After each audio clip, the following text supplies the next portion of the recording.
Hey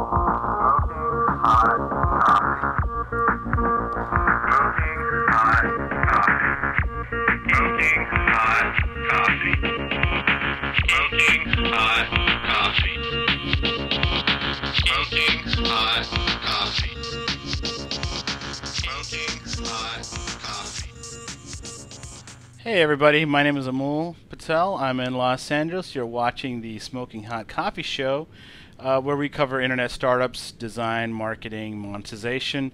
I'm joined with... Hey Amul, I'm Jeff Pelton. I'm down here in San Diego. How are you doing today? I'm doing great. And yeah, we are on Cup 18. Yeah, another good number. Cranking away. Here we are, I think, the second or third week in. We've been trying a lot of new technologies, trying to figure out how to record the startup, the show itself with the audio and the Skype and the music and all of that. And it's been pretty difficult, actually. But I think we finally got something going, Jeff. Yeah, with a couple good Google searches and a couple, question and answer kind of things to help us get over a couple issues. It seems like everything's working. Fingers crossed. We're going to hopefully get all this recorded and in the can and published. Yes, so if you happen to notice Cup 18 having lots of technical difficulties, just bear with us. Because we're completely revamped the way we're actually producing the show. And to make a long story short, we were using a program called ScreenFlow, but it had its own hang-ups, and I've tried a couple of other screencasting software, and we're basically now back to just using vanilla QuickTime, which has. So we're using QuickTime to record. Yeah. We're using Soundflower to do some audio mixing with an app called Line In. I think you're running it twice, and so we were able to achieve all the audio mixing we need, where you can hear everything you need, I can hear everything I need, and without the echo, right? Yes. Which was one of the issues we kind of kept bumping into, where you would hear yourself in your headphones and stuff like that. We'd have trouble recording it, and hopefully with this setup, we got it all set up how we like it. Yeah, it's not a trivial matter, people. Yeah, when you're doing this over Skype, especially, it gets more complicated. Yeah, it does get more complicated. But anyways, I don't want to bore you with all those details. Let's go right into our analytics. We're trying to do this every Monday, and here we are at the dashboard of Smoking Hot Coffee. And check it out, Jeff. We are at 419 views, man. Excellent. Yeah. Is that a lot, Jeff? Is that a lot? Yeah, it's a lot to me, sure. It's a lot to me, too. Yeah, it's a good number. I mean, 11 subscribers, it's awesome. Yeah, every subscriber is worth his weight in gold right now. And so thank you for subscribing, guys, whoever you guys are out there. Really appreciate it. And also watching the show. So, Jeff, what do you think we need to do to get more subscribers? Do you have any suggestions? Well, last week, at the end of the week, I finished setting up our podcast subscription, so people can go on iTunes and subscribe that way now to the audio podcast, at least. I'm thinking about that as another channel. Trying to publish it through other means that way. Gotcha. We're going to have to figure out how to collect those numbers and add those to our analytics, our stats that we look at for subscribers, because they're going to be subscribing through different channels effectively. But yeah, I mean, I think we're going pretty well. We're starting to see a graph here with take a little bit of shape. So I don't know. We can, as we begin to have more data to look at, we can maybe be able to glean some information from it. I know we've been haphazardly trying to figure out what day of the week is the best, or what time of the week, and sort of our release schedule we might modify based on what we learn here. Gotcha. So yeah, we're maybe they'll learn something out of this, right? What do you think? Yep. No, exactly. I think we're, trying to continue the spirit of podcasting and help other people out if they're interested at all in doing something like this, because really anyone has this, opportunity, the voice to be heard on the internet. So yeah, it's really great.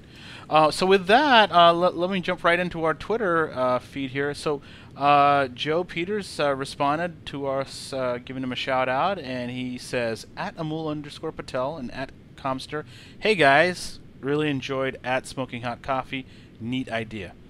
Well, thanks, appreciate it, Joe. Sure. This is really great that you. This is the awesome feedback. We love this. On a side note, Jeff, you received an email from Joe, right? And what did you get out of that? Sorry, just unplugged my headphones. Yeah, I got an email from Joe on a DM, I think, through Twitter about the language, mentioning that I think I forwarded it to you. Yep, but you know, it's one thing we want to be open about on the show and discuss is whether or not we should use language, explicit language, I guess they call it, in iTunes. Yeah. On the show, because then that requires us having an explicit tag and sort of generally not just iTunes. In fact, YouTube is now enforcing rating schemes now. So this is not just a iTunes issue. This is a issue for even YouTube and Google. And so more and more, I think the internet is turning into the like television, or the movies where there's ratings and PGs and all that other stuff, and it's very interesting. I find this whole area of rating and trying to awesome channel or the internet and the freedom of speech. I mean, I am sensitive to our audience, and I'm trying not to be overly vulgar, but on the other hand, in the name of freedom of speech, I think sometimes it's inevitable and kind of is in the spirit of being open and transparent. So yeah, we want to hear from more of you guys, what you guys think, what you guys want to hear. If you want us to, tame it back a little bit, then that's what we'll do. So, all right, cool. I would like to add, Jeff, if there's any one of us that is doing the F-bombs, it's probably me. I love to say fuck, shit, dick, cunt, a few other words I can't think of right now, as a way to express some emotion that I may be feeling. But I agree. There's probably many ways of saying these words, and I might have to try that out.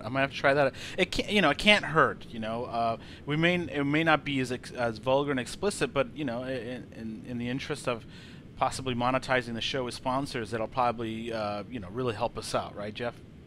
That might be too, yeah. So. Again, we don't want to. All right, let's kick it off. Here we go. If I can get to it. Oh, wait, there we go. Sorry. All right, so here we are. Right next to that, it says Flavor automatically organizes your photos, videos from your phone, instantly showcasing your life experience. A recital into a grid and team out on last Saturday and a timeline view a little bit, but there are like these horizontal blocks with and they sort of have transitions. Transitions, and they're showing how you can tap between photos. All right, so Jeff, correct me if I'm wrong. Isn't this basically like a photo sharing app, but maybe they have some interesting ways of? So I guess the question I have to ask for you, Jeff, is how is this better than a like? Are they looking? Is the phone or is the app tracking where I'm at? Does it know I'm at Sarah's wedding, and does it sort of auto track everybody's faces and then kind of automatically organize it, or do I have to kind of organize it? You know what I mean? Well, so I'm guessing it's been a while since I've used something like iPhoto, but I think it instantly showcasing. So it sounds like it does some sort of so you can automation. Look at each photo has a timestamp and probably a geostamp. So even if you just use something like iPhoto, I think it's going to group your photos into albums based on the time events or into events or whatever it calls it, because it's going to notice, oh, you took all of these, you took 3 photos within 10 for you, right? That's what I got from the first line. Well, so I'm scrolled down further, and we've got it's pretty handy if it's going to do this automatically for yeah. me. Anything that is automated. Plus the auto tiling your collection. So the UI that you kept commenting on that they've done so well is clearly automatically compiled from your photos, which probably brings a lot of richness to your albums, right? Yeah. Especially if it happens automatically and you're like, wow, I didn't even have to do that. And now it's got my vacation in an album. And Jeff, there is. I will never. From a product standpoint, you can never underestimate people's laziness. If you can just grab on to people's laziness, it is incredible. If you can do the one click or the 0-click functionality where they don't even have to think and it just automatically does stuff. This is what everybody wants. They want the robot to figure it out, and so they don't have to do anything, or just do very little amounts to be able to have some really nice, attractive result, and in my opinion. And so if this thing already has that built in, then that's a good start. So it says organize photos into flavors. It calls them flavors. Auto tile your collections. Magic notifications about new flavors. Tag and share with everyone. Okay, all right. This is a very cool idea. So So unless you have anything else, I'm rating it. I think the design's pretty good, 4-star. The tile look isn't my favorite. The way it connects the timeline-y kind of look is a little square, but in the originality, I don't know how unique this is. It seems kind of like another photo sharing app that's done very well, very elegant, but I'm looking for the differentiator. I guess if it appeals to my laziness, that could be unique in its own. Yeah, that's big. Yeah. Survival? I guess I just don't. It's the difficulty then there is that how do I know that I need it? I guess they got to get people to try it and tell their friends, but yeah. You know, it's one of those things I'm not going to know I needed it until I try it and okay, go, oh, so, wow. So this is where, you know, we can talk about this. This has a natural viral loop. You know, photo sharing apps, once they get to a critical mass, because you're tagging people in their photos, they'll get notified. So photo sharing apps, by their very nature, especially if you're out in events and there's other people in the photograph, you are, in a sense, connecting people together via this image. And so if you tag them. If you tag them. That's kind of a Facebook thing, but what I'm trying to but get in at general, Jeff, even with Instagram, you are sharing them. Yeah, you are sharing, your stream, and so it is naturally a shareable thing. So if they can just get the word out, it could drive a lot of viral traffic. I could definitely see that. So a survival, I give it a 4 because if they can just get this out there, it can really gain some traction. And marketing, same thing. Well, I'd give it a 3 for marketing. I don't know. I don't see any big brands behind them. I don't see any big corporate sponsors. I do see some, you know, some startup press here. They've got the tech press going on, so that's good. Yeah, I'd love to see how their automation works. So let me just write this in. Let's see. So get this out there, and viral hooks might keep the app sustained. Okay, and I don't know. I'm not seeing your things pop up on my screen. Oh, my Jeff. ratings didn't pop up. Yeah. Okay. So maybe we need to work on that. All right, let's move on. Okay, so next up, Blossom. Okay, I don't remember where I saw Blossom because I added this. This is one you added? Yeah, this is one I added. So this is, you know, there are many, you know, on their radar. This seems very cool. It's very focused on startups. It's a collaboration and organization tool for startups that ship early and often. I really like that. I love the fact that they're targeting just startups. And obviously, most startup people are in front of their computers all the time. That's really where they live. Well, so just to start there, actually, it's actually really an interesting. Not everyone loves the idea of businesses targeting startups because the startups inherently have no money. Okay, that's a good point. I'm curious to follow this train of thought as a business model. Your customers have no money. Okay,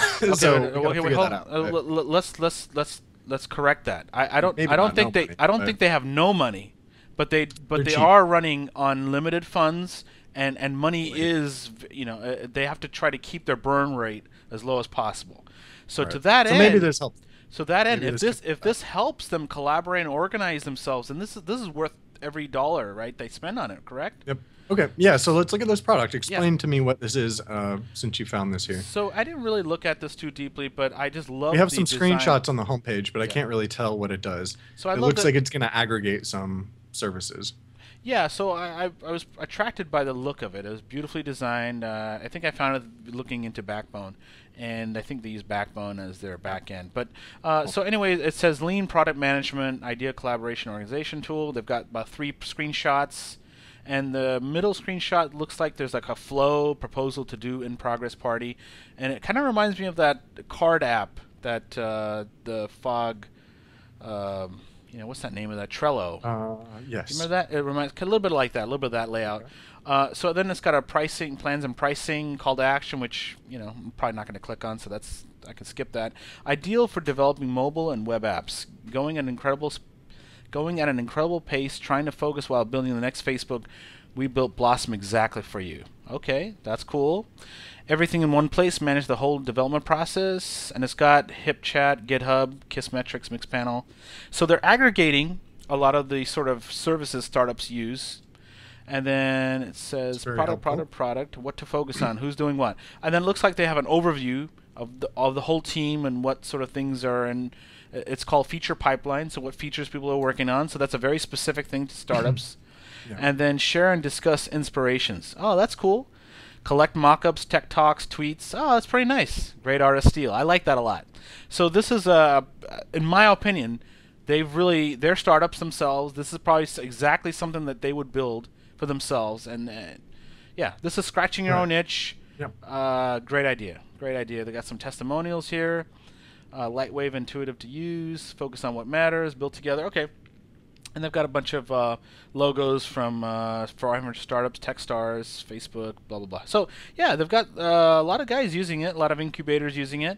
Let's take a look at their plan. Let's look at a little of their plans and pricing. Let's see. Early adopter price, $9 a month. What do you think of that? That is cheap. Early adopter pricing. So my question to you is this per person or is this, it says unlimited everything. So that's nice. $9. That's pretty good per startup. So there's only one price here, yeah. I like that. That is cheap. This is every startup can afford $9 a month. Yep. You know, this is great. That's right. This is great. This is great. You know, you guys, this is awesome.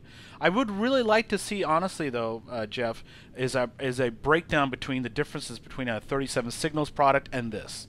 I kind of see a little bit of that, but you know, you can probably wedge, you know, back Basecamp into some of this. You know what I mean? I'd like to see how this is really specific. The focus on startups, is that really necessary even? Like right now, I'm not seeing the differentiator. It's a bit general. There's a lot of just imagery all over the place. Maybe it would be better if this was more tighter in terms of vertical.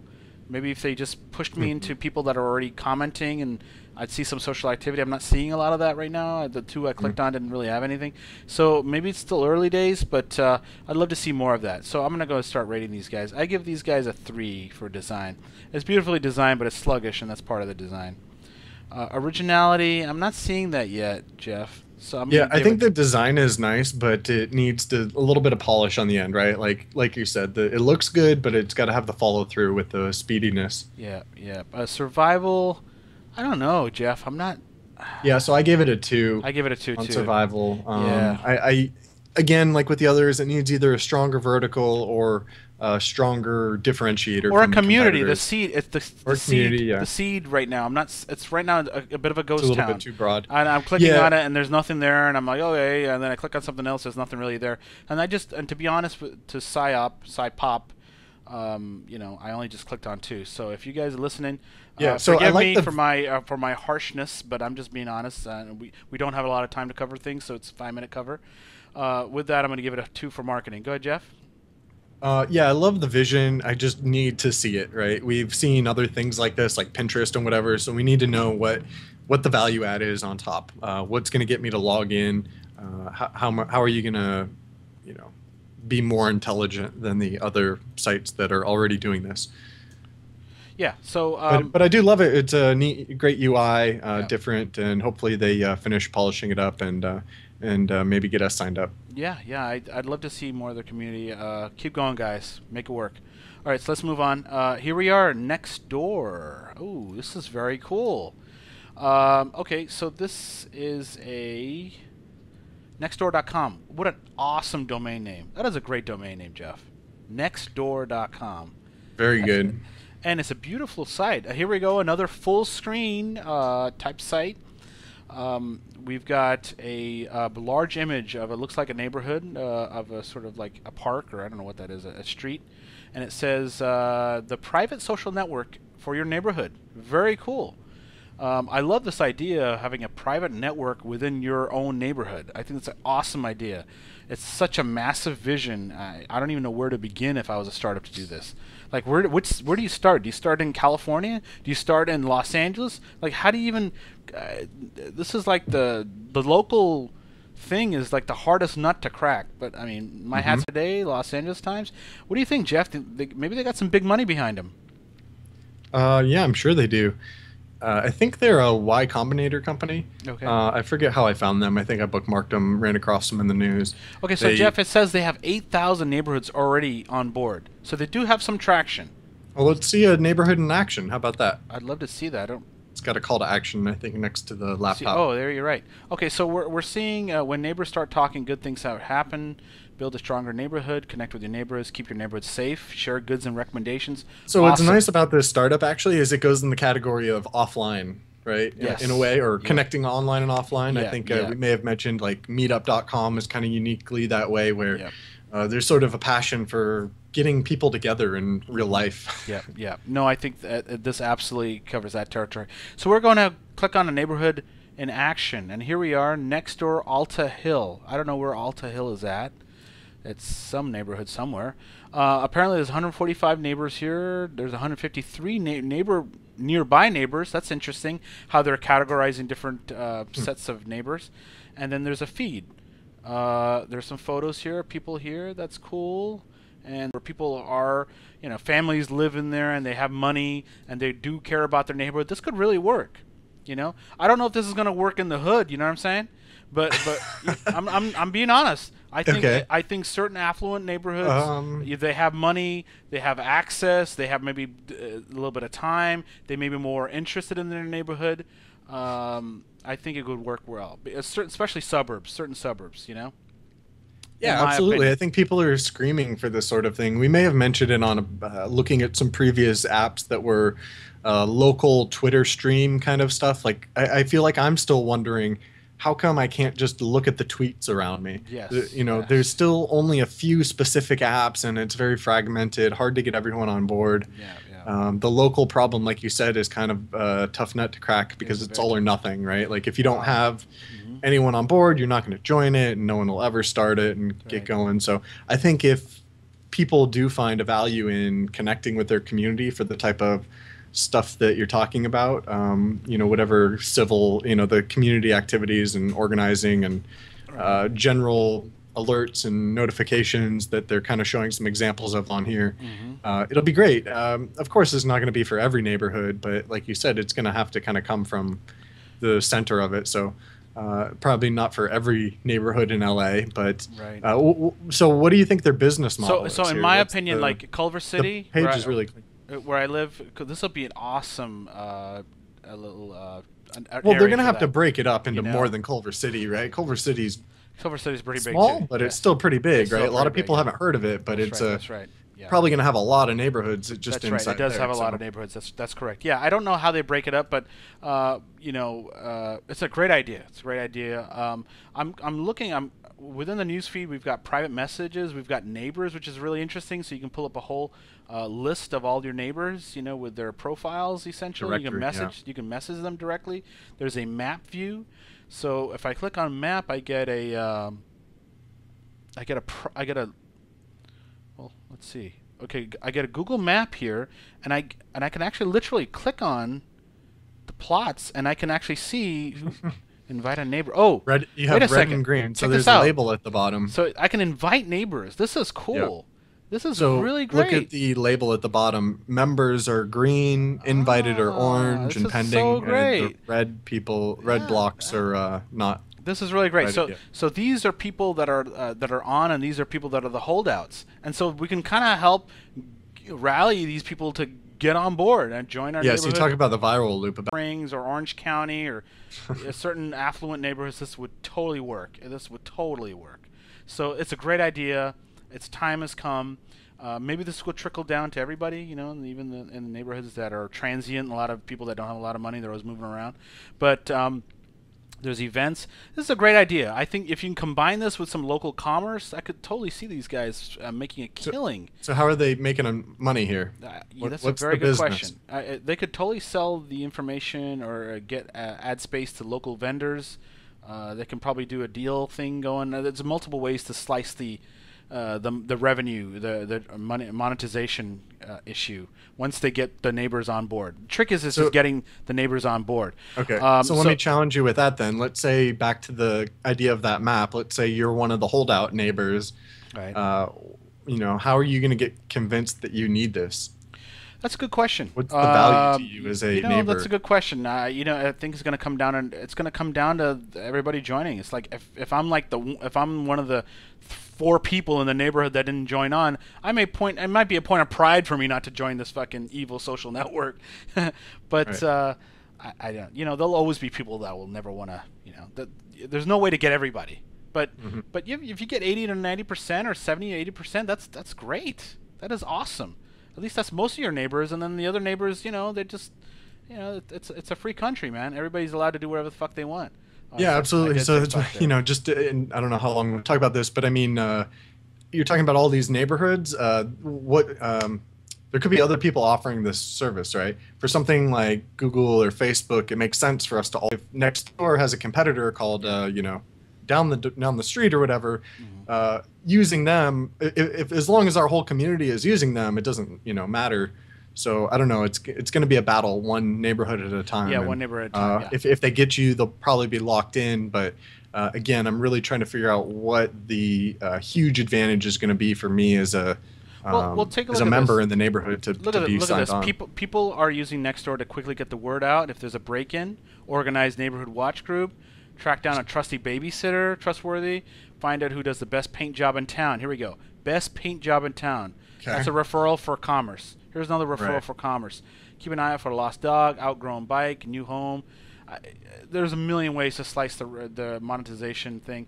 I think this is an awesome idea. I really hope that the team, use whatever money they have to really just go after the right neighborhoods, figure out what the demographics are for these neighborhoods, figure out what the psychographics are, and don't squander their very precious capital and grow these sort of these small private social networks neighborhood by neighborhood. It's a wonderful idea. Wonderful idea. So I'm going to give it a 4 for design. I haven't given a 5 for anything, but this is very close to that. It's beautifully designed. Originality, not terribly original, but it is an incredibly difficult problem, but not very original.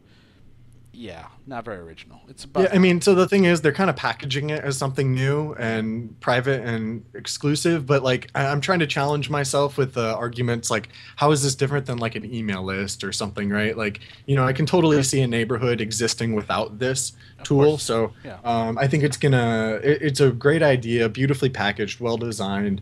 But there's still going to be challenges for them. Oh, huge challenges. Oh my God, this is beyond. This is huge. If these guys get anywhere near the Yelp penetration, I mean, oh my God, they're going to be a force to reckon with.